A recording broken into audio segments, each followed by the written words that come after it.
નમસ્કાર મિત્રો, સ્વાગત છે તમારું અમારી યુટ્યુબ ચેનલમાં। સૌથી મોટા અને અગત્યના સમાચાર સામે આવી રહ્યા છે જૂનાગઢથી। જૂનાગઢ પોલીસને મળી છે મોટી સફળતા।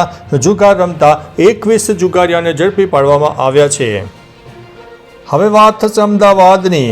અમદાવાદના રાયખડમાં આવેલી પ્રસાદ મિલમાં રહેતા લોકોને ઘર વિહોણા કરવામાં આવ્યા છે। પ્રસાદ મિલ વર્ષો પહેલા બંધ થઈ ચૂકી છે અને તેમાં કામ કરતા લોકો માટે કોલોની બનાવવામાં આવી હતી। કોર્ટમાં કેસ ચાલતો હોવા છતાં ચાલુ વરસાદે લોકોના મકાનો ખાલી કરાવવામાં આવ્યા હતા।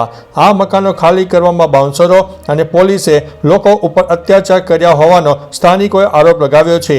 ત્યારે કોંગ્રેસનું ડેલિગેશન આજે મકાન વિહોણા લોકોની મુલાકાતે આવ્યું હતું।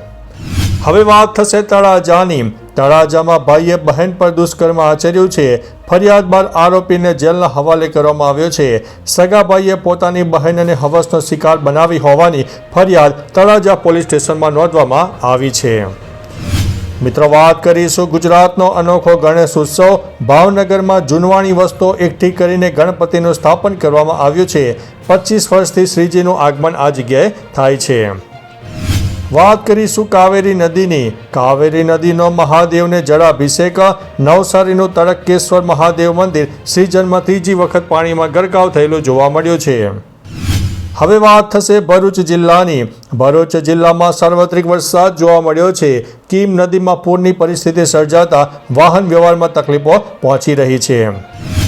મિત્રો, વાત થશે ભરૂચની। ભરૂચમાં દૂધધારા ડેરીની ચૂંટણીમાં ગરમાવો। ભાજપના 2 દિગ્ગજો સત્તા માટે આમને સામને જોવા મળ્યા છે। હવે વાત થશે જૂનાગઢની। જૂનાગઢ સિવિલ હોસ્પિટલમાં દરરોજ 100થી વધુ માનસિક દર્દીઓની સારવાર કરવામાં આવી રહી છે। 30થી 50 વર્ષની વયના જૂથના સૌથી વધુ કેસ સામે આવી રહ્યા છે। વાત કરીશું સુરતની। સુરતના લાજપોર જેલના સિપાહી પર લગ્નની લાલચ આપીને બળાત્કારનો આરોપ છે। પોલીસે ધરપકડ માટે શરૂ કરી છે કાર્યવાહી। પીએમ નરેન્દ્ર મોદી હાલમાં જાપાનના પ્રવાસે છે। ભારત અને જાપાને મૂન મિશનને આગળ વધારવા માટે સંયુક્ત રીતે એક કરાર ઉપર હસ્તાક્ષર કર્યા છે। બંને દેશોએ ચંદ્રના દક્ષિણ ધ્રુવ પર ચંદ્રયાન 5 મોકલવા માટે એક કરાર ઉપર હસ્તાક્ષર કર્યા છે।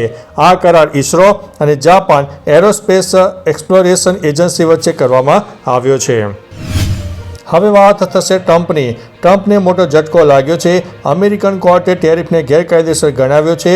પ્રમુખે કહ્યું, વિનાશ કરશે આ નિર્ણય। હવે વાત થશે ભારત પાકિસ્તાન યુદ્ધ વિરામની ક્રેડિટ ન આપતા ખીજાયેલા ટ્રમ્પે ટેરિફ ઝીક્યો હોવાના સમાચાર સામે આવ્યા છે। કુદરતી પ્રકોપની વાત કરીએ તો કિસતવાડ, ડોડા અને હવે રામબન અને જમ્મુ કાશ્મીરમાં ફરીથી આગ ફાટવાની ઘટના સામે આવી છે। 3 લોકોના થયા છે મોત, 4 લોકો લાપતા છે। અનેક ઘરો દટાયા હોવાની પણ માહિતી સામે આવી છે। હવે મિત્રો, વાત થશે ભારે વરસાદની આગાહીની। આજે રાજ્યમાં ભારે વરસાદની આગાહી વ્યક્ત કરવામાં આવી છે। સાબરકાંઠા, ખેડા, અરવલ્લી, આણંદ, પંચમહાલ, દાહોદ, મહીસાગર, વડોદરા, છોટાઉદેપુર, નર્મદા, ભરૂચ, સુરત, ડાંગ, તાપી, નવસારી અને વલસાડમાં ભારે વરસાદની શક્યતા રહે છે। તો ચાલો મિત્રો, ફરીથી દેશ અને દુનિયાના સુપરફાસ્ટ સમાચાર લઈને મળતા રહેશો। ત્યાં સુધી અમને રજા આપશો। નમસ્તે।